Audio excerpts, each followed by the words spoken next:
Hello, everybody, and welcome to the 121st episode of Stories of Service, ordinary people who do extraordinary work. And I'm the host of Stories of Service, Teresa Carpenter. And today we have another amazing guest. I always love it when we have our advocates on the show and people who have done things that others think are impossible. And Chris McGhee, you are one of them. Chris, how are you doing today?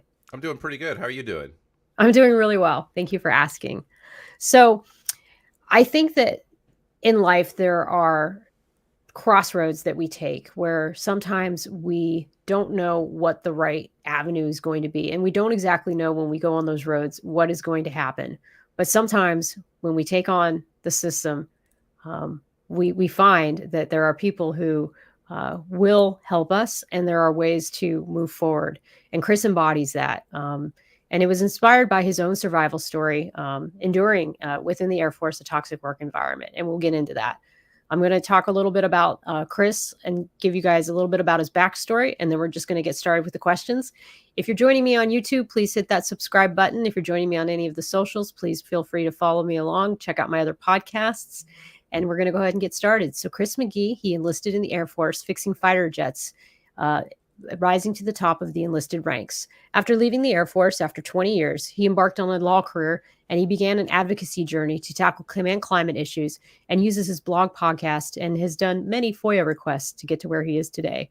Working with a state senator, his efforts after 3 years led to a DoD-wide study in the 2023 NDAA to help tackle the problem of suicides. And we'll give you guys an update for where that is now. He's currently a VA disability attorney, former master sergeant, and his life has epitomized resistance and dedication. He's overcome various challenges in his early years and forged a path of service and transformation. Primarily, he served as an aircraft mechanic, and he sharpened his leadership and technical skills while also instilling deep awareness of systemic issues within the military, which fueled his commitment to advocacy and systemic reform, a theme that has been a constant in his professional journey. He recently founded the Falcon Forward Law Group, where he continues to dedicate his efforts to championing the rights of those who have served.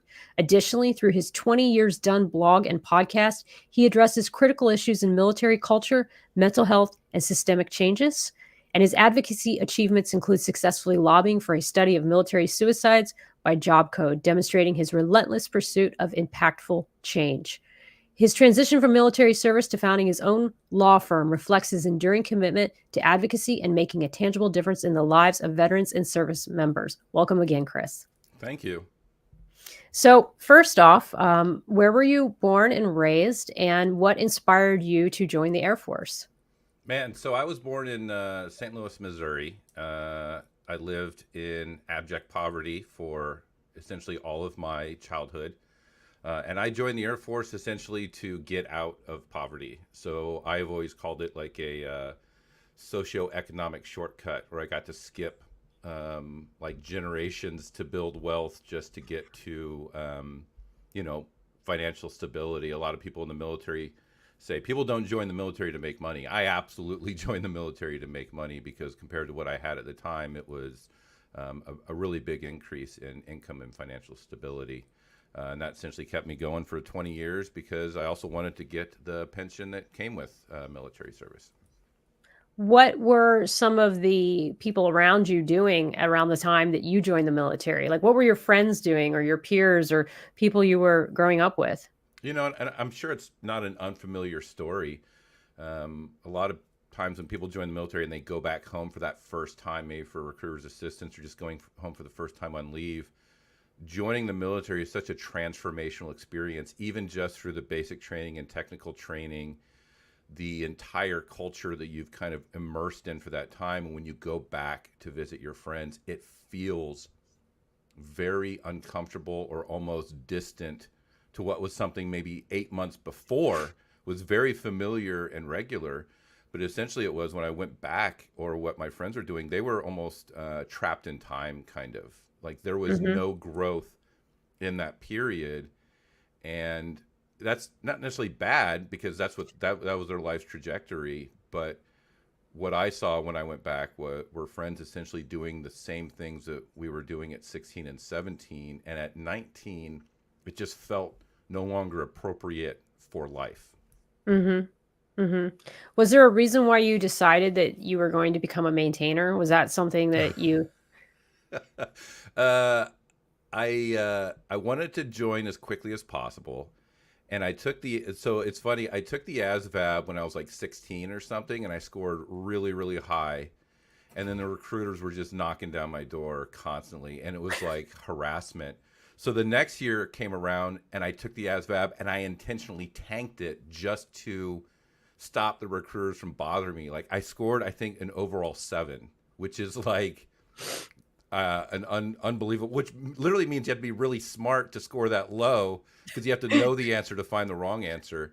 And it got the recruiters kind of stopped call. Like they called me one more time, and I said, "Oh, I got a 7," and then the phone never rang again. But then I decided I wanted to join the Air Force, and my recruiter's like, "Well, do you know your ASVAB score?" I'm like, "Yeah, I think I got in the 90s." And he went and looked it up. He's like, "I'm seeing a 7." I was like, "Oh, I intentionally tanked it in order to get the recruiters off of me." So we had to like rush to take another one.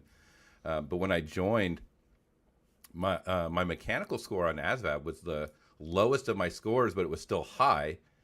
Like I think my admin was like 98 or something crazy, and they're like, "Oh, you qualify for open mechanical." I'm like, "Yeah, but my ASVAB score is a 98 for admin. Shouldn't you be slotting me into an admin job?" They're like, "Well, you really don't understand this." I'm like, "Well, it's the Armed Service Vocational Aptitude Test. This is supposed to measure what you're going to excel at. You should be slotting me into whatever the highest number is." But that's not the way it works. They're trying to fill slots and things like Hmm. that. Of course.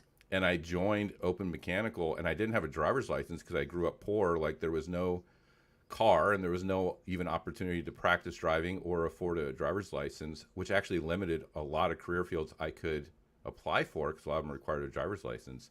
And so that's how I ended up getting tactical aircraft maintenance technician working on F-16s.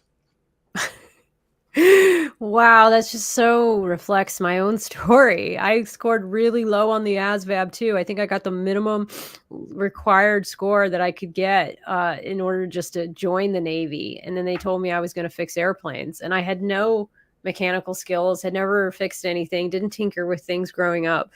It was just the needs of the Navy at the time, and I think they were trying to be honest, they were trying to push women Mm. into mechanical fields, which I don't necessarily disagree with, but I do disagree with if there's no inclination there, or that's not really what would have been a better fit. I mean, looking back on it, I think I would have been a better mass communication specialist or something along those lines. It sounds like you were in that same place, but did you, when you started to do the job, were you like, oh, I got this, No, and I was absolutely terrible at it.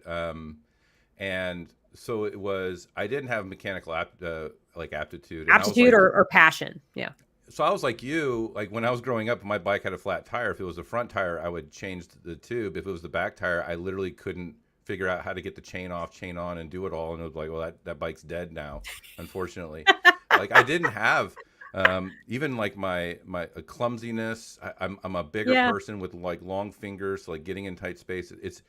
And there's also a level of confidence that I Hmm. don't think I had at 19 just because of my childhood. Like there's a lot of imposter syndrome when you're kind of coming Yeah. out to a professional world from that background, Yep. and you have to be able to have confidence to ask questions when you don't know and when you're really insecure and you're doing that You type don't of want to ask work. questions. No. No, which then hinders your ability to learn and succeed because you don't want to look dumb. And never mind the fact that aircraft maintenance is a very um, aggressive sort of Oh environment yeah, culturally. it's a bro aggressive culture where the bros that are good at it are guys like you said that have been tinkering with things since they were 4 Yep. and really good at what they do, and they don't really welcome people asking questions. They're just like, go fucking figure it out. Read a Yep. schematic. Yep. Read the pub.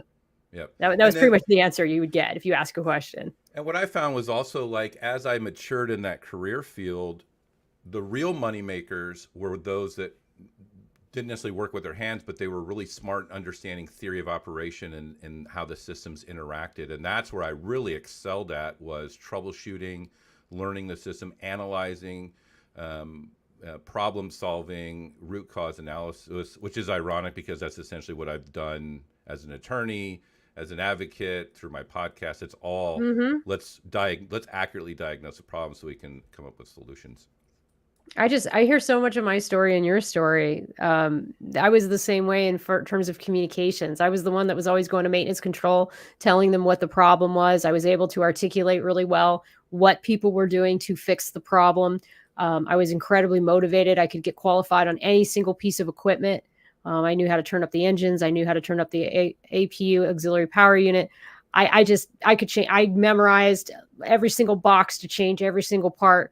But when it came down to like reading a schematic and going into the nitty gritty details of what it was going to fix the hardest problem, I wasn't going to be the one they were going to call. And I fully admit that. And I didn't have the passion for it.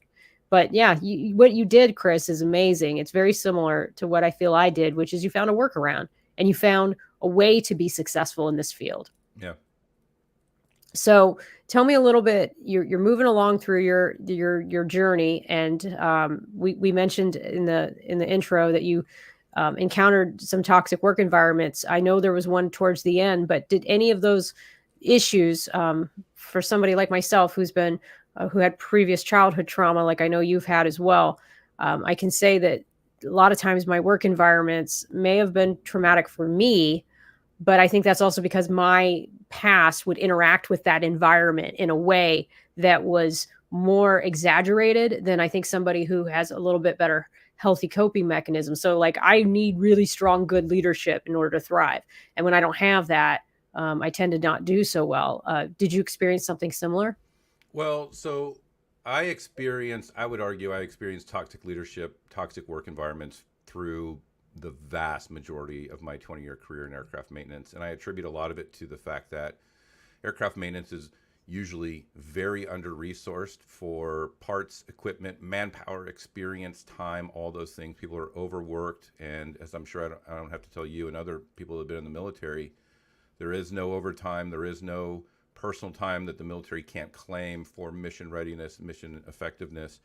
I actually did have a very good command climate from like 2013 to 2014, which is, it felt like a long time, but that's a really narrow window of 20 years. Yeah, it's like 1 year of the And I 20 was like, years. this is great. But it essentially also ruined every leadership team thereafter because I Because then finally you knew. realized, yeah, it could be better. We could take care of the people. If we take care of the people, the mission will actually get accomplished better. The morale goes up, the efficiency goes up, productivity goes up. It just requires a near-term investment for a long-term investment. But I moved from that unit and that base to Holloman Air Force Base in New Mexico, and I was coming off probably the best year of my career. I had done more than I ever thought I could do because I had a leadership team that was supporting me and encouraging me. And I showed up, and I thought I was genuinely worried that I was going to be a workaholic because I was coming off that, and I was going to be geographically separated from my family. So I essentially had no reason not to work, and I was very concerned about it. And the local area was, Holloman, just outside Holloman, is just a very small town, very desolate, nothing to really do. And I actually found the opposite, where the unit climate was really dysfunctional, abusive. And something that I've addressed in my podcast multiple times that I think is really important is I was also an abusive, toxic leader in my career as well. And I know I'm not a bad person, which means if I have caused harm, I still have to take responsibility for those harms. But now I need to investigate, well, what was influencing me to behave this way, that I know that I'm not a bad person? That's what has me look at some of these influences in military culture. And at that unit, I was being groomed for positions that were very promotable. I was being groomed for, at the time I showed up as an E7, I was being groomed for E8 in the Air Force. If you make E8, essentially it's a foregone conclusion you'll make E9 as long as you kind of stay to the path and you don't ruffle too many feathers. But in my career, I had ruffled feathers as a course of business because I thought it was important to speak up and speak out when things are objectively wrong or immoral or unethical. And I showed up at that unit, and I was a production superintendent, and I was running maintenance for a shift. And eventually I was moved up to a lead production superintendent, which is the premier position to be promoted up to E8. And in that time, I had actually interacted with a commander that had said very problematic things in private conversations through the course of business of being a commander and administering discipline and punishment. and I would try to speak up and speak out, and not necessarily defend the personnel, but defend the process and defend justice. Mm-hmm. And that was seen as disruptive or insubordinate, where I would argue that having someone that is junior in rank tell you when they think you're doing something wrong or unethical is a very valuable resource to have.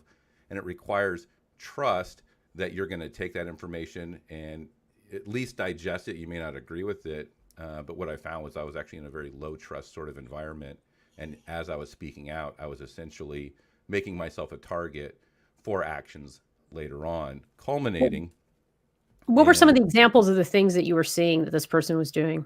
So there was an individual we had that was TDY, and he had some sort of intoxicating episode. They weren't quite sure what he was intoxicated with, and OSI had brought him in. Office of Special Investigations had brought him in to talk to him, and we back at home station knew that this process was going on. And the first sergeant at the time said this commander had intimated that if this individual seeks an attorney, then he would begin punishment and discipline. But if he didn't seek an attorney, then we would kind of see how it goes, and maybe his career could kind of recover. So there's already a like overt statement that if you seek out your constitutional rights for a criminal or legal defense, that it was going to impact the punishment you would receive. In another instance, we had an individual that had signed off a task that maybe he hadn't done, and then later on had made maybe a comment that was inappropriate, and we were soliciting statements from those that were around it.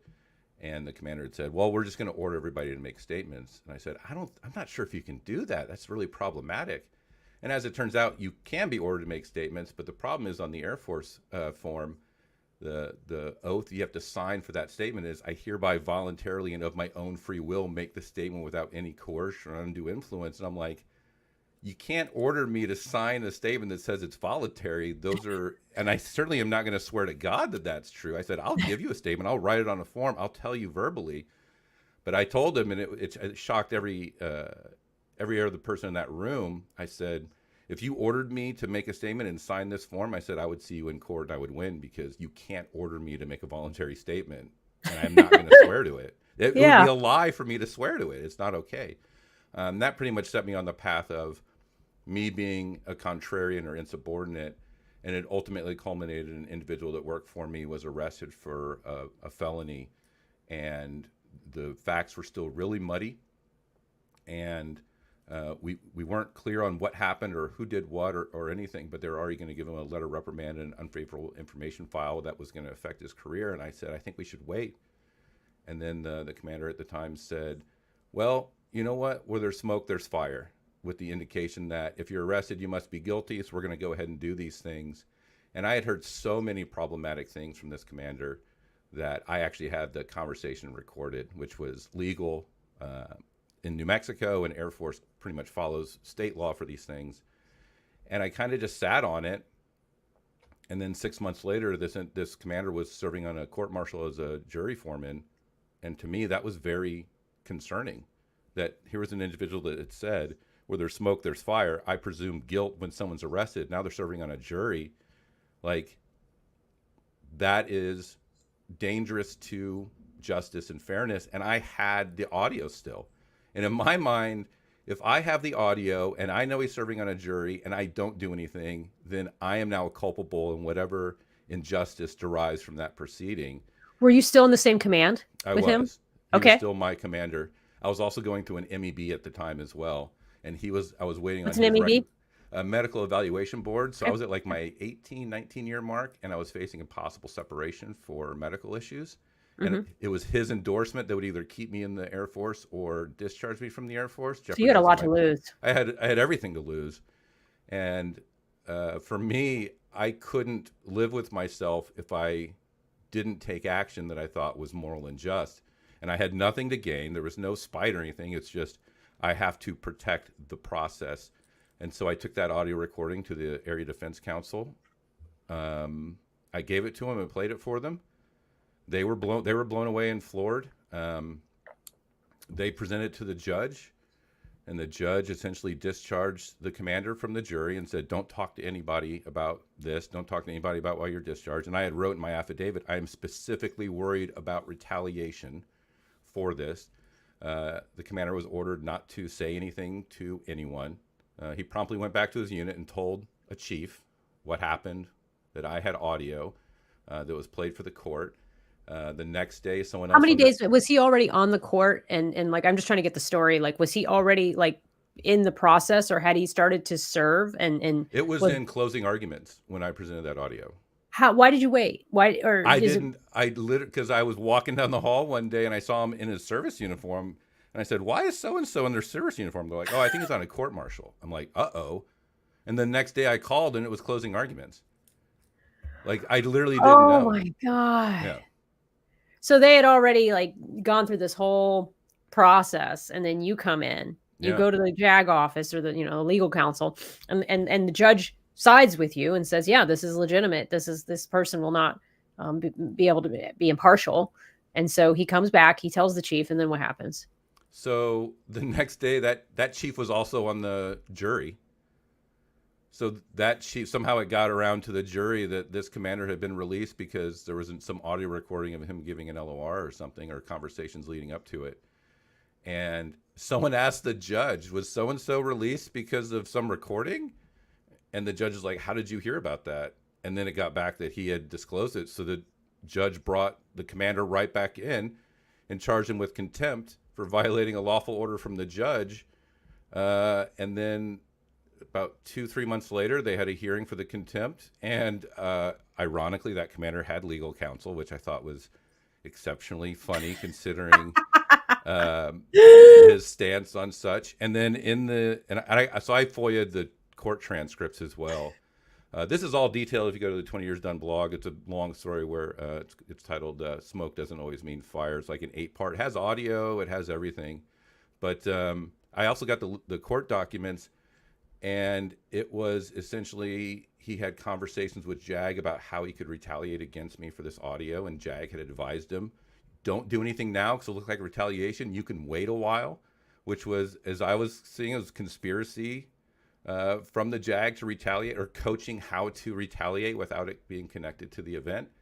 And he actually was found guilty of contempt. His argument was he didn't understand the order, and the judge had responded, I spoke to you in your native language, and you responded in the affirmative. No one could infer that you didn't understand the order I was giving you.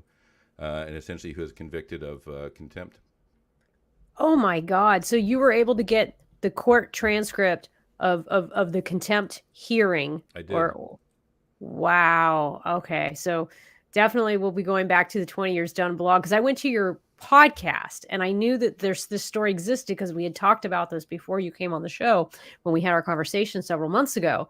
But then I couldn't find it, and I didn't think to look at the beginning of the blog. So I'll have to go back to that. So you have on the blog that recording. You have the court transcript of when he was held in contempt. And so what did they do? They called the JAG up to the stand during the contempt hearing. Is that how they knew? And they said, because they were trying to determine what was he talking, because basically the judge had said, yes, you can talk to the JAG because I've removed you from a jury. And also, like, it's really important to know, and I detail this in the blog, commanders they wield quasi judicial authority through their normal course of business. So right.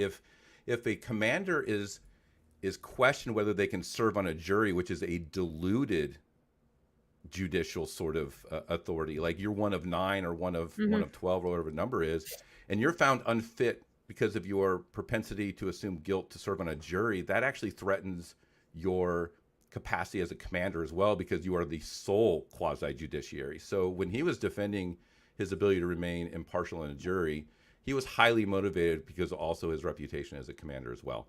I was promptly retaliated against, even though there was this recording of very problematic things that removed him from the jury. I was essentially... What was the retaliation afterwards? So the whole reason the judge said don't tell anyone is because Chris McGhee is worried about retaliation. Right. So essentially he went and told everyone. I was already doing a job that was high stress that I explicitly did not want to do, but I had the skill set to do, so I was willing to do it to help the mission out. And his E9 that worked for him essentially put the screws to me day in, day out, every single day. And eventually what ended up breaking me was I'm the type of person, when you attack me, I'm just going to keep coming harder and harder and harder and harder. And I am just going to persevere and I'm going to beat you down. But what ended up happening is they started directing me to do things that I believe were going to be harmful to the mental health and morale of the people working for me. And so that was, for me, a bridge too far. Like, you can torture me all you want, but as soon as you use me as an instrument to hurt others, like, that is going to be a hard line in the sand. So essentially, I went to my boss and said, I'm not doing this job anymore. I refuse, because they're asking me to do something that I think is going to beat our people down, and I am not going to be the instrument for that.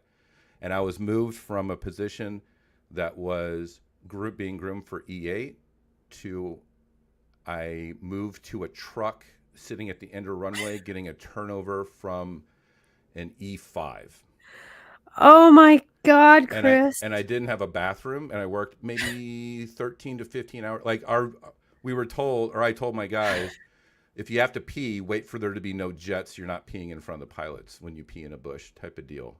And so my job was end of runway. My job was to do a final look over, and the unit E9 had told me specifically, you're the supervisor, so you have to look over all the jets as well, which was above and beyond anything that was required. Well, unfortunately, I'm smart, and I don't take abuse lying down. And it turns out a lot of jets had leaks that were beyond TO limits, so I grounded the fleet, because I was the sole gatekeeper for all the sorties coming out of the units. And so I was given thumbs down to multiple jets, and I think we grounded 20 jets in one day of 35. And they had to bring in support personnel from other bases, because there was a line of jets from the fuel barn for weeks. And then the conversation was, we need to get Chris out of EOR. Why would we ever put the smartest guy and angriest guy in charge of every single sortie launching out of this base? So that's essentially how I moved from that position to another. I made sure I was legally thorny. I had an area defense counsel. They investigated me for a Privacy Act violation, to which they found that there was not the preponderance of the evidence that I violated the Privacy Act. They were claiming that because there was an audio recording of the letter of reprimand for the individual I was helping, that was an illegal distribution or storage of a letter of reprimand in violation of the Privacy Act. But the individual I was helping knew I was helping them, and essentially also signed a release for his privacy interest in it, is what I actually ended up garnering from, because I ended up saving his career. So they were essentially employing the Privacy Act as retaliation against me as well, even though the person's privacy had already essentially released it. They were just finding a way to kind of retaliate. Oh my God, Chris, I am so sorry. Like, was this probably the worst of the commands that you'd been at? Oh, by far. Yeah. And ironically, if you listen to the audio, it's like in part 2 of the story, the unit chief, I said I was helping the individual. He was in professional military education when he got the felony arrest and was being removed. And I was helping with his appeal. I had said that in the meeting, in the audio. I said, "Yeah, we're working on his appeal. We're still working on it." And the E9 kind of spoke up. He said, "I hear you're saying we're working on it. I just want you to know you're not a lawyer." I'm like, "Well, I know I'm not a lawyer. This is a PME administrative discharge. Lawyers don't really work in this space." And I had actually been kicked out of PME in 2010. I was accused of cheating, which I ended up appealing and winning, because I didn't cheat. And so I had experience in this, and I was helping him. And the E9 said, "Well, I'm getting to think you are a lawyer." So now I am. Wow. Is this experience and just going through these processes, are they what kind of inspired you to pursue law? Actually, I wanted to be a lawyer in high school when I did like a mock trial, but part of growing up in poverty is it limits your even perception of possibility. It does. I didn't even conceive of a future where I could be an attorney. So I had a dream of being an attorney since I was a teenager, and then I did a 20-year detour in aircraft maintenance. I got my bachelor's degree while I was serving under tuition assistance. And this event at the end of my career, I think, really fomented the idea that you can advocate and stand up, and the law and the legal avenues is one of the ways to do that. So, if anything, it just solidified the dream I had as a teenager. Tell me a little bit about, I'm sure during this process, even though there were all these, toxic people, were there people too that you kind of would consider sort of your advocates or your allies that you were able to work with and that helped you through this? Oh, absolutely. So I had friends and coworkers that all knew everything that was going on because it all got out, and I had people at other bases that had served with this commander, and I kind of asked them. I said, "Here's what happened. Here's what I'm doing," and they all agreed. Yes, he's a terrible, toxic commander, but I would never do what you're doing because I'd be afraid of what he would do to me. So I had essentially the moral grounding to know that I was doing was right and just, and I had people at that unit that worked in those sections, in those units, that knew what was going on and knew how bad it was and were very supportive of me. But all of them were kind of keeping me at a 10-foot distance for fear of my dark cloud essentially impacting Yeah. their career as well.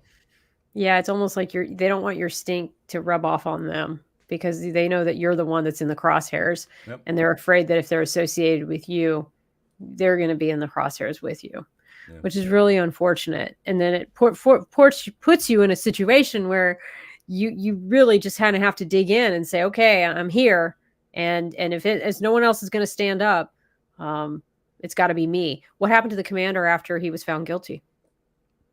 So through subsequent FOIA requests for slightly related things, I found out that he had petitioned for that conviction to be set aside, and the two-star general up above had set it aside. So he's still serving, still in. He retired without a retirement ceremony, which I thought was very enlightening considering his career and what he had believed. So that tells me that there was some sort of shame associated with it. But ultimately, no, the conviction was set aside, which I think is just the nature of these sorts of systems where the facts of the conviction are less important than your connection status and who likes you and other things. Yeah. Yeah.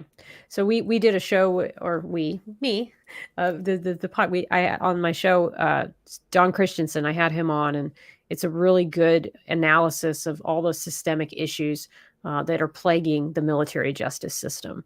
And it is really, the problem is that, in the way I kind of see it, and you can disagree with me or agree with me, is that generally speaking, I think most people want to do the right thing, or I'd like to think that most people would like to do the right thing.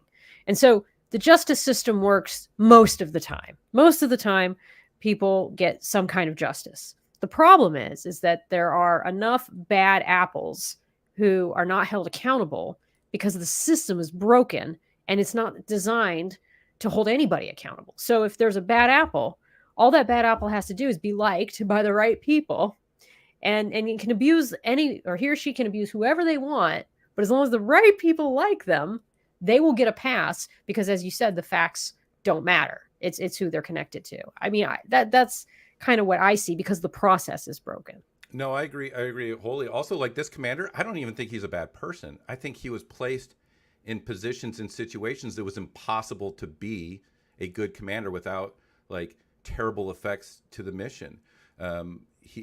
When you have like people that are in a high stress environment, you're going to start to get these pressure leaks, alcohol related incidents, DUIs, people that can't pass PT tests because they have no time, off duty time to work out at all whatsoever, marital problems, which then, like, I'm not excusing it, but that leads to domestic violence. Those are all indicators of people that are in crisis. And when you're a commander in that, your job is to discipline and bring those negative behaviors down.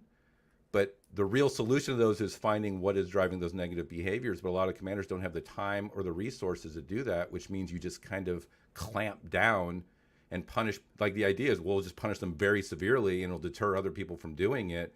That creates you're trapping the pressure in instead of addressing it. But I think in this case, this commander was doing the best that he could in a broken system, which created these broken outcomes that he was essentially an agent for. Right. He was basically playing whack-a-mole. Yes. And I can say that when you come from a place of being stressed, you're not at your best. And you tend, like you said, and I've admitted this too, on my carrier tour, I definitely was not a very good leader. There was a lot of things that I wish I had done differently, but I was stressed. I had before or never had those kind of responsibilities, and I wasn't prepared. I'd never been trained on how to lead. And I made a lot of mistakes. And I think that that's also part of the problem is not only are you dealing with people that might not have good leadership experience, you're dealing with people who are stressed, who are not being given the resources and not being given them the proper the money and the people to get the job done. You're not going to be a very impactful or meaningful leader when you are not being given the amount of people to get the job done that it requires. Would you agree? I agree. And also, I think to add a layer to that, I think the military has also curated a culture, an organizational culture where you can't admit mistakes, you can't be wrong because it's going to destroy your career because there's so many people that are projecting perfection that it's essentially going to sideline your career. I didn't admit to being a toxic, abusive leader until after I retired because I didn't even have the mental space to accept it because of how conditioned I was that this is normalized, this is how we get business done. I've said multiple times, I might have this really robust leadership toolkit, but if I don't have the time or resources to employ it, then being an asshole is a shortcut at productivity. I can either sit down with someone and explain, this is why we're doing this is why it's important. I know it's frustrating, but this is what we have to get done. I know you're not good at it, so I'm going to put someone with you. We can slow down. We can train you up. Or I can just go and I can scream at them. And they're going to produce for fear of whatever that screaming will lead to. Ostracization, demotion, assignments that are less than choice, all these sorts of implied authority and fear. I can get production from that. And by the way, then I'm lauded because I'm promoted based on productivity metrics, not leadership metrics. Even though good leadership increases productivity in the short term with low resource, abusing people will increase productivity. And that's essentially the world that I lived in. And I didn't even perceive it. Yeah. And I think that one of the things that has really helped me here in my present position is that I do have the ability to push back and to not take everything. It isn't easy, and I choose my battles, but I do think that I am supported if I have a legitimate reason for why something takes longer or we can't do something to a certain degree. I'm able to find ways to push back or not necessarily push back, but come up with a self-help option or do something in a more creative way to get the job done. And there are some places where you go where you're right, that's not acceptable. And that does lead to exactly what you're saying. It leads to an apathy too, where people will just do the bare minimum to get by because, and every day is just, they're miserable. They come to work and they're just absolutely miserable. So this is sadly how you ended your career, but you did get to retire, correct? I And did. so you were able to get out. And then once you got out, what was sort of the next move for you? So I did contract maintenance for a little bit, just kind of keep the lights on. And then essentially my goal was to go to law school. And it was my first time in my life I got to pick where I wanted to live. And so we wanted to live somewhere with green and mild summers and 4 seasons. So we essentially made a short list of states or areas that might qualify for that. We looked at housing prices and property taxes and things like that. And essentially we settled on Maine. So I'm just outside Portland, Maine. I'd never even considered Maine. It kind of popped up when I was applying for law schools that University of Maine School of Law sent me this email saying, oh, I should consider Maine. And I Googled Portland, Maine, and I looked at images, and it looks like a postcard town. Like it's a port, it's cobblestone streets, it's brick, it's lighthouses, it's green, it's fall. And I was like, man, I looked at housing prices and everything was kind of falling in line. So drove cross country, which was that drive, moving a family cross country from Arizona to Maine. That was probably more stressful than the story I just told you. We got up here, got the house. And I moved up here before I even applied to Maine law. So I was also really scared that I would go to apply to Maine law and I wouldn't get accepted. And we were up here at Maine. It's the only law school. So I applied, got accepted, finished my Juris Doctor, and 2022. Took the bar exam in summer of 2022. Wasn't confident. I'm a really good test taker. Bar exam is a whole nother beast altogether. And so I actually went back to law school to get my Master of Laws degree because I was pretty sure I had failed the bar. So I was going to just buy time for the next year to take it again. It turns out I passed. So I just finished up the last class for my Master's of Laws, and now I'm a practicing attorney. Congratulations. That is such a success story. I'm so happy for you. I mean, do you ever like look back and you're like, oh my God, I grew up in poverty. You know, I had some struggles as a child. Then I fixed airplanes and now I'm a lawyer. I mean, it's just, you know, do you ever think about that? Like I've said it before, I think I could live my life a billion times. I don't think I'd end up with this outcome twice. Yeah. And I look back at everything that's led up to this, all the bad things, but also all those bad things is what shaped me now and my decisions. So I don't necessarily regret any of those things either. Like that is what led to me where I am now. And someone once said, "Don't you wish you knew you were in the good times when you're in the good times? You always look back." I'm in the good times now. I can recognize it. So I'm pretty happy where I'm at. I feel the same way. So tell me a little bit about what inspired you to start. It sounds like you started the blog first and then did the podcast, or did you do them both at the same time? Oh, I did the blog first. The first story released 2 days after I retired. And that was the story of how I got a disciplinary release from NCO Academy in 2010 because essentially I just wanted to tell stories that I knew I couldn't tell in my career because of limitations and things like that. And initially I was telling stories of like, this is a good leader, this is a bad leader, this is a good leader, this is a bad leader. You're kind of balancing. Like, this is a leadership lesson I took away from the good one, this is a leadership lesson I took away from the bad one. And I didn't realize it at the time, but essentially all of those lessons, as I was building them in their individual stories, were to me almost like a Slumdog Millionaire sort of story. So this is your blog, right? Right here? Yeah, it is. Wow.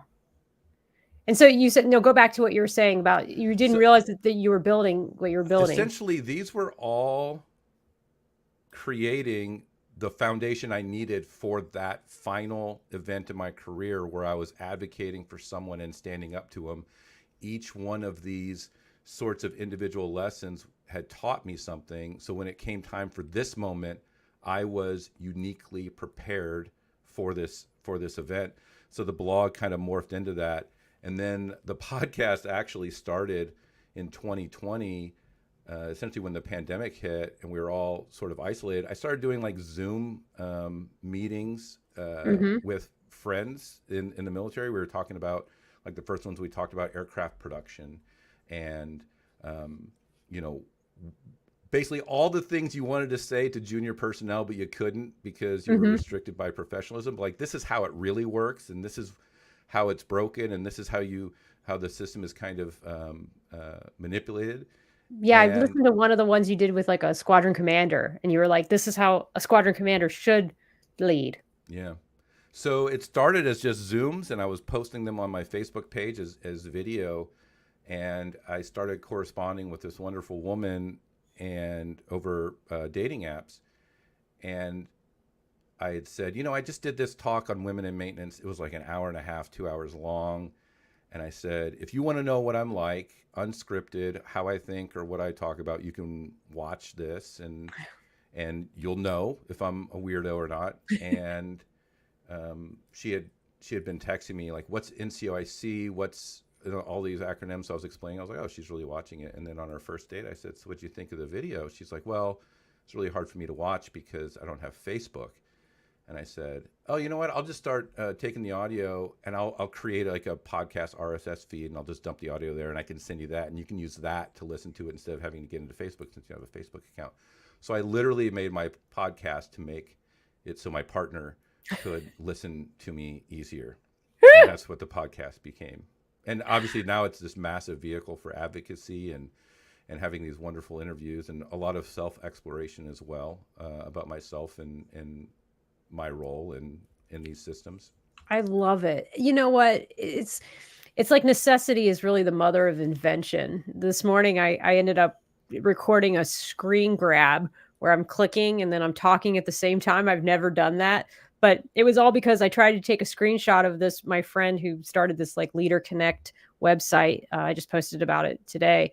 And the screenshot just looked like crap. And so it just didn't look like how I wanted it to look. And so I was like, well, I wonder if I can record myself just flipping through the website and then talking at the same time. And it was really easy. Yeah. So it's funny. Like that's how we decide to do things sometimes. It's, oh shoot, there needs to be a different way to do this. So that's really cool. So it looks like you started this blog even while you were still serving. No, so the blog started. Oh, okay. I retired. My official retirement date was February 28th, 2018. And I think my first blog article was like March 3rd, 2018. So it was like 3 days after is when I finally got to start telling these stories. Wow. Okay. And I didn't think anyone would read it. I thought maybe my friends and family would. And then in October of 18, when Secretary of Defense Mattis essentially mandated that 5 fighter airframes should reach an 80% mission capable rate, I was very concerned that aircraft maintainers were going to literally kill themselves to try to meet that requirement. So I wrote an article, The Crisis in Aircraft Maintenance, and that went minorly viral. I got like 120,000 page views on that. And so then I realized that my audience had grown from 40 family members to a much larger sort of maintenance community. And then I basically shifted from telling stories of my career, which if you don't know me or know the people, you're a little less interested in, and started more kind of advocating broadly and speaking for broader cultural issues in the Air Force. And that's when I also started submitting Freedom of Information Act requests. Like I theorized that aircraft maintainers were going to kill themselves at a really high rate in October of 2018, and then January 2019, I heard of maintainers at my private unit including individuals that had worked for me, were killing themselves. We're talking like one a week for like 3 weeks. So like the numbers were really, really high. And initially I thought it was a Holloman specific issue. And so what I did in June of 2019 was I submitted to the Air Force. I want to know suicide rates by AFSC, Air Force Specialty Code, Job Code, for the last 10 years, because I believe that there were policy decisions within maintenance.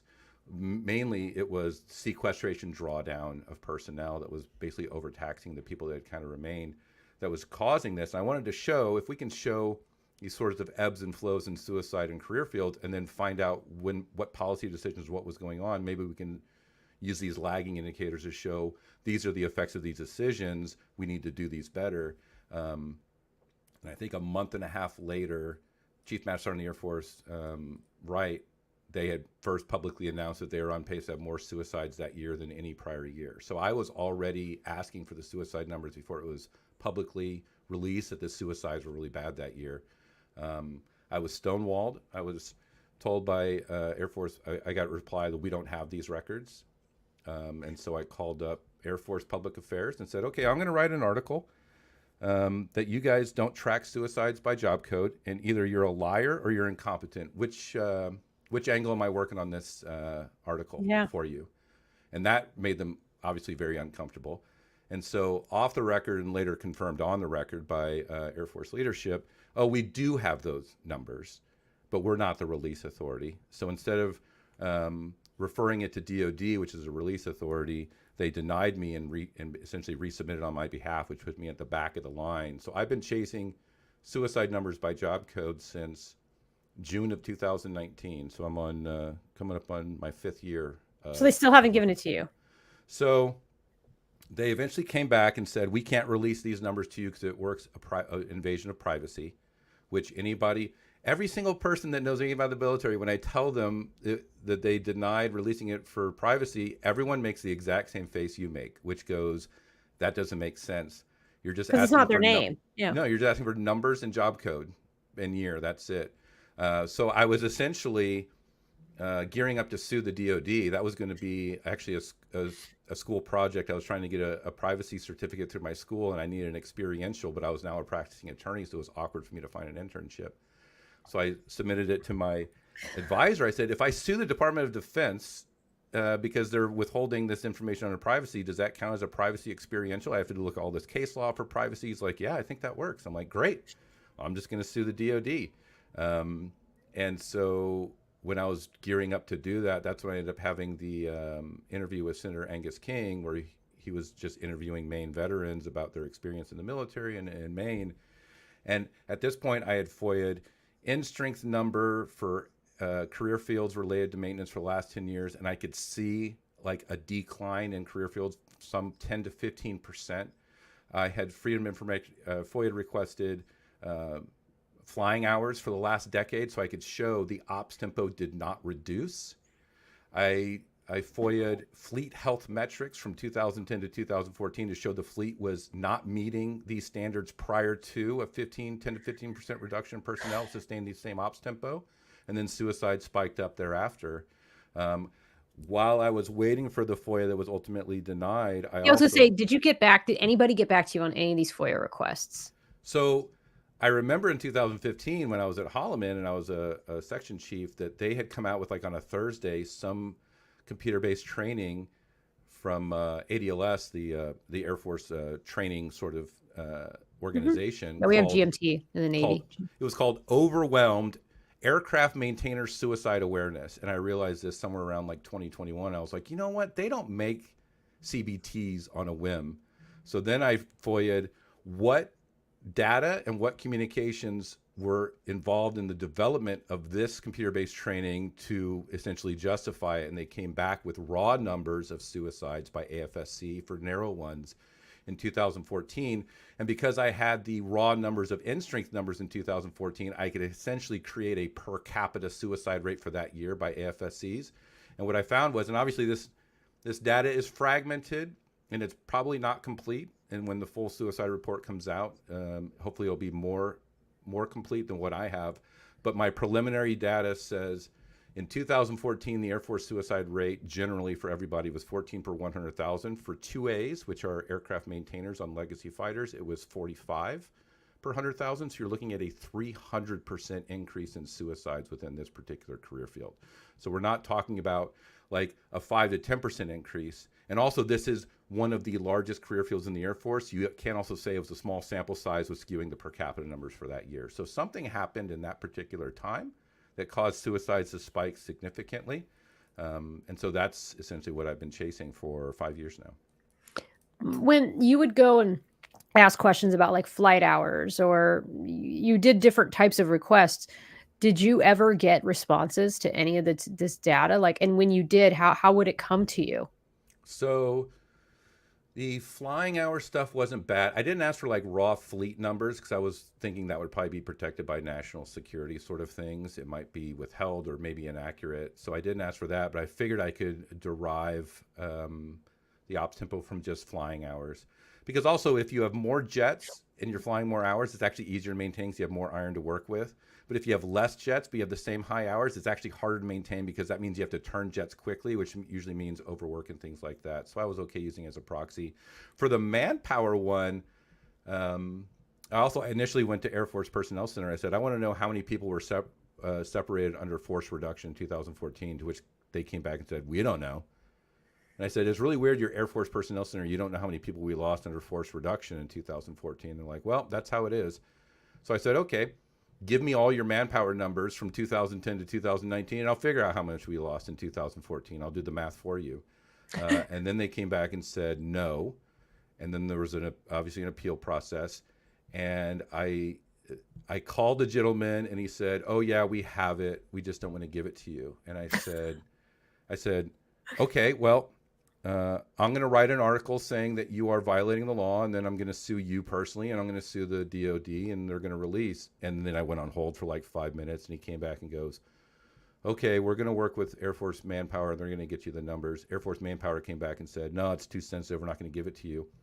So me being a retired person and understanding how the levers of the Air Force works, I found out which unit they were at, like what the command structure was, and I found out the name of the group commander, so the 06, and I just started calling, and I got the secretary, and I said, I'm Chris McGhee, I'm looking for Colonel so-and-so, I have a question. And she's like, oh, do you have an appointment? And I paused for a second, I went, I bet at one point this guy has said he has an open door policy. I said, yeah, I have an appointment. She said, okay. And she's like, well, he's not here right now. Can I get you to his deputy director, who was a civilian, like GS-13 or whatever, 14 or whatever it was. And he was like first week in the job. So he didn't have like his footing. So I just started going ham. And he's like, okay, we'll make sure we get it to you. And I got all that information within like a week. And I had end strength numbers from 2010 to 2019. And that's where I could really see. Because also the way the numbers were showing at high level, it didn't look like we lost any personnel, because that was during the transition of 4th gen fighters to 5th gen fighters, and we were basically cannibalizing legacy fighter aircraft into the career fields of the 5th gen, the stealth aircraft, F-35, F-22. So when you looked at fighter maintenance at a high level, it looked like you were actually gaining personnel, but when you looked at the more granular level at the legacy fighters, you were losing 10 to 15%. And I had the sorties, the flying hours for those legacy fighters, and those were not reducing. So essentially, we reduced our manpower by 10 to 15%, but kept the exact same ops tempo for a decade. So reducing manpower, keeping ops tempo, and suicide rates skyrocketing. Is that pretty much what you're telling me? It's a pretty easy to follow thesis. God, it's just awful. I mean, and to think that, and has that part of your data, you've put it out on your blog, has the mainstream media picked up any of this? No. So through that interview with Senator King, I said, hey, I have all this data, but I still don't have job code. And that's what I'm really searching for, because I think there's problems within career fields. And he said, oh, do you want us to help you get it? I said, actually, all I was going to do is get it and take it to you, because you're Congress, you're on the Senate Armed Services Committee, you exercise oversight over DoD. I was trying to get this in the hands of people that can actually effectuate change. My idea was to get it and publicize it, and then that would get your attention. But if you're going to ask for it, I'm going to skip 5 or 6 years worth of effort. And so I worked with his staff, and we had an hour-long meeting, and they're like, yeah, we could just commission a study through legislation. How far do you want to go back? Like, I know you're asking for 10 years. You want to go all the way back to the global war on terror start? I'm like, yeah. They're like, obviously this couldn't be Air Force only. It would be all services, all components. I'm like, great. Like, let's go. Let's do all of it. It is a study by job code of suicide for the last 22 years. Yeah. For the last 22 years. And it's going to basically see like which job areas have the highest suicide rates. Yeah. The only thing that I wonder is, we all know that suicide is a factor of so many things. It's not necessarily people's work. So I'm just trying to look at this from a statistical standpoint. How do you factor in, though, some people have really rough childhoods. Some people have very adverse experiences. Some people's coping mechanisms aren't the same. Are you trying to create the theory that there are certain jobs that are just inherently more stressful, and that we need to be more mindful to fund and to provide resources to those jobs? Or do we need more mental health services? Or do we need to train our leaders better? Like what do you want to see come out of this? So first of all, to your first question of, yes, there's a lot of variables that go into suicide, but the nice thing about the military is they throw everyone into a big pot, and everyone just kind of comes out and filters out. And obviously aptitude isn't factored in from your experience and my experience. So the predisposition to go into certain career fields is actually relatively low, right? Mm-hmm. So when you have a population, a massive population, then you can eliminate a whole lot of variables, because you can honestly say these people are going into all these career fields, which means when you have massively disparate suicide numbers, you've already accounted and controlled for all mm-hmm. these other variables. You've literally isolated it to this very specific event or thing, right? And because so, all walks of life become maintainers. All walks of life become communicators.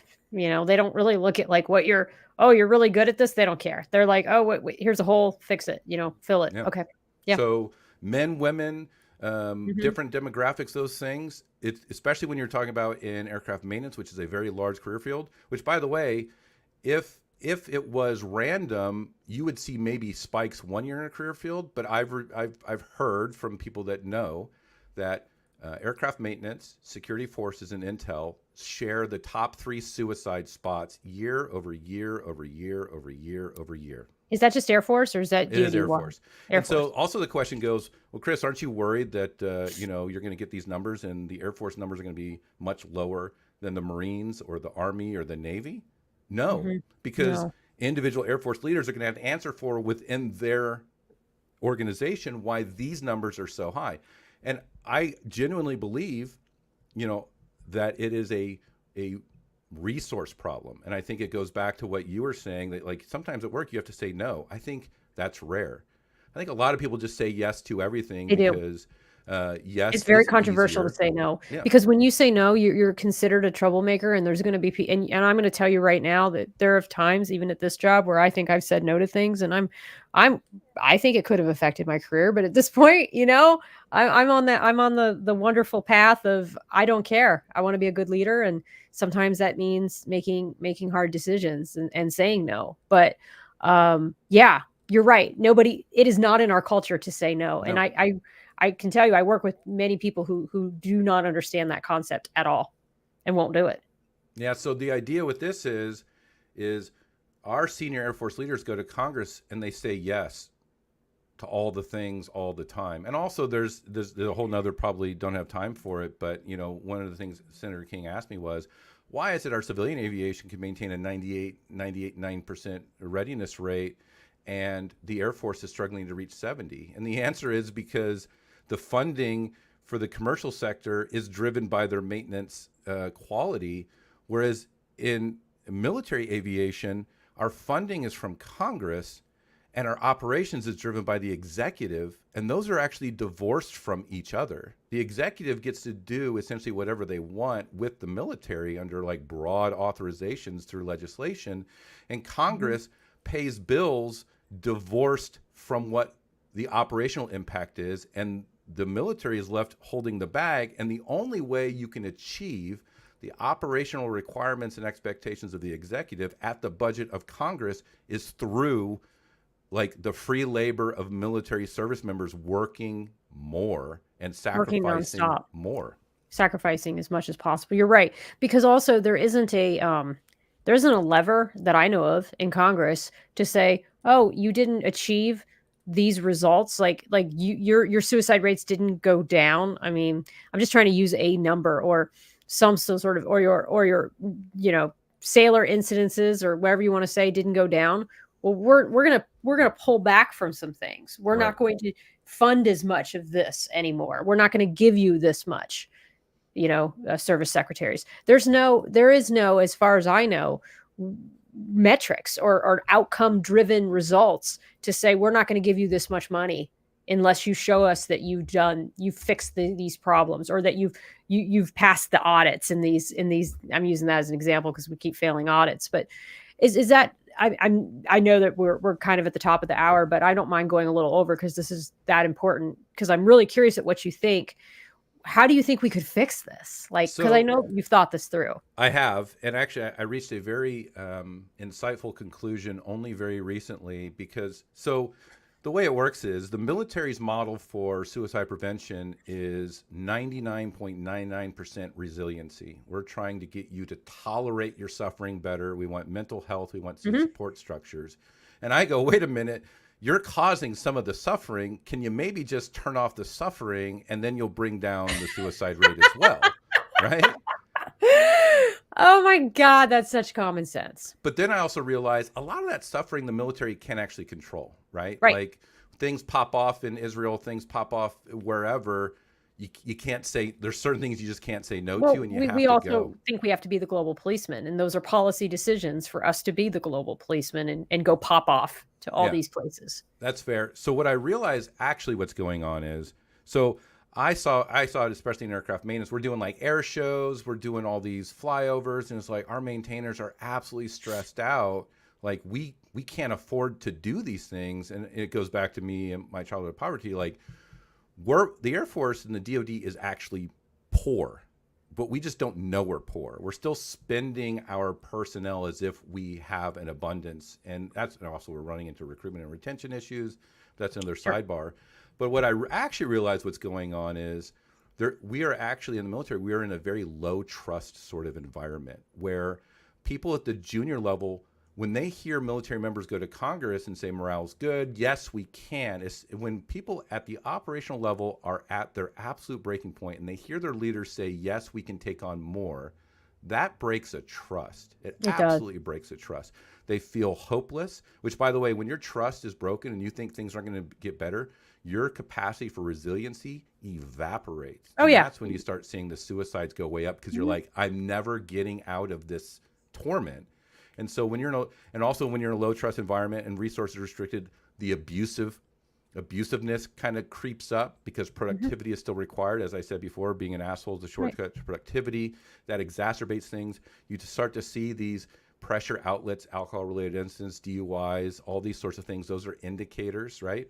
So what I would hope for is the Air Force would shift their suicide prevention from not just resiliency, which is the most lagging of lagging processes, to let's get a true priority of what we need to do as an organization. Let's turn off all the things that are not necessarily required, that are luxuries that we can no longer afford. But let's also own up that we have mismanaged this, because the longer military leaders ego protect either the image of the military, their personal image, or anything in between, they're going to, it's not a zero sum.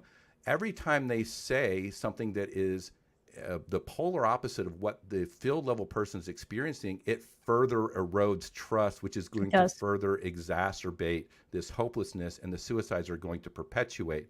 And by the way, building trust is actually very cost effective. You just have to admit the truth that everybody knows. That's all that's required. And so you, like, as an aircraft maintainer, if I chase symptoms the whole time, which is what our suicide prevention is now, we're chasing symptoms, I would never fix my jet.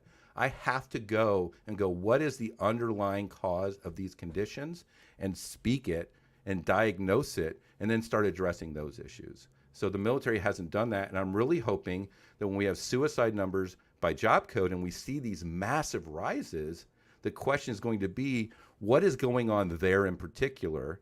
And luckily, through my platform, when these numbers come out, which, spoiler, they're late. DoD did not submit them to the House and Senate Armed Services Committee by 31 December. I'm told that they don't know when it's going to come. And it's not like these numbers are hard to get. Like, they literally have these numbers. It just needs an 04 to slap it in a doc and then submit it off to the Senate. And they've had 12 months since the legislation has signed. They've had 18 months since the first draft was being shown. And I have a low trust for the DoD, and the fact that my Mhm. FOIA requests were stonewalled so consistently, and the fact that this is delayed, shows a pattern of behavior that the DoD is genuinely afraid of what these numbers are going to show. But do you think, with, like you said, all the stuff that's popping off everywhere, right? It is a policy decision. It is not a DoD decision to go to Israel. Mm-hmm. It is a policy decision. It is an administration decision to go participate in the war in Ukraine. Like, all those things are so, in my view, above the DoD. Mm-hmm. So those demands are what's fueling, I believe, this constant need. This, I agree that we can get rid of the flyovers and we can get rid of some of the little stuff on the margins. But ultimately, I would say that what is stressing out troops is that we had these, forever wars that produced no positive outcomes. And then we realized that the cost was so high for the forever wars, but we still need to be participating in all these other conflicts. So then we go and we participate in Israel and Ukraine and I'm not going to get into why or why not we do those things, because I really am not educated enough, and that's for another conversation, to be honest. But what's going to give? I mean, because I see that this is a machine. This is the defense industrial complex, and this, like, globalist mindset of, can we like, if there wasn't a conflict in Israel, if there wasn't a conflict in Ukraine, we'd find a conflict somewhere to participate in, and somewhere to expend money, because it's keeping this system alive. So how do we? I know it's a bigger question, but that would be where I would go with this: is say, okay, if we're going to be able to say no, how can we, when we're going to find a conflict somewhere? So I had a very pie in the sky theory a couple years ago, but I essentially threw it in the waste bin because our political system wouldn't be able to stomach it. But essentially, it was going to be something to the effect of, we create metrics, human metrics around our service members. And if those metrics are declining, DoD funding would also decline. And then your military industrial complex would actually be incentivized to lobby for personnel health, because ultimately it would help their bottom line for procurement and things like that. But I think at the core of what you're looking at is it's a supply and demand issue, that we're at a severe imbalance.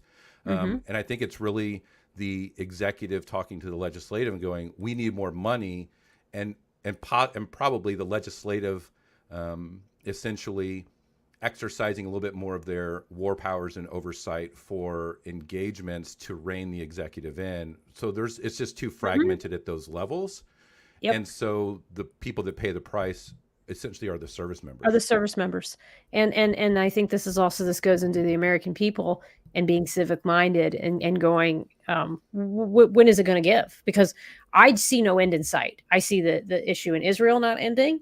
I see the Ukraine. I see those two things turning into another proxy Afghanistan, Iraq. It's just going to keep going and going and going and bleeding and bleeding and bleeding money, because it doesn't seem to matter if Israel has human rights abuses or not. We're still going to participate. It doesn't matter if Ukraine has human rights abuses or not. We're still going to participate. So, or give money or give weapons. And so I just see it from my standpoint that this is a never ending beast that's just going to continue to fuel itself.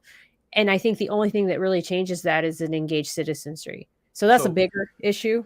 No, you're right. And that's a great segue, because I think what we're lacking is veteran representation in government. I think like that's the important part here. I think I don't know the numbers off the top of my head, and I'm spitballing here, so forgive me if I'm inaccurate.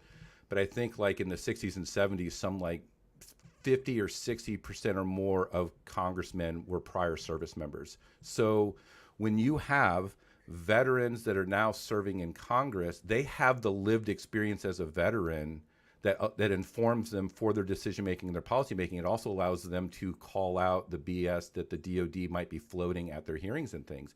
And that also plays into my advocacy work. It's asking for transparency, for accountability, because people in Congress don't understand the veteran service member experience. And that's where, the getting people with lived experience in these leadership positions, like I can do my best to articulate what is going on to someone in Congress that has never served, but there's also a experience gap that I have to overcome and really try to explain, this is why there's implied authority and how it creates stress, and this is the pressure cooker mode service members are in.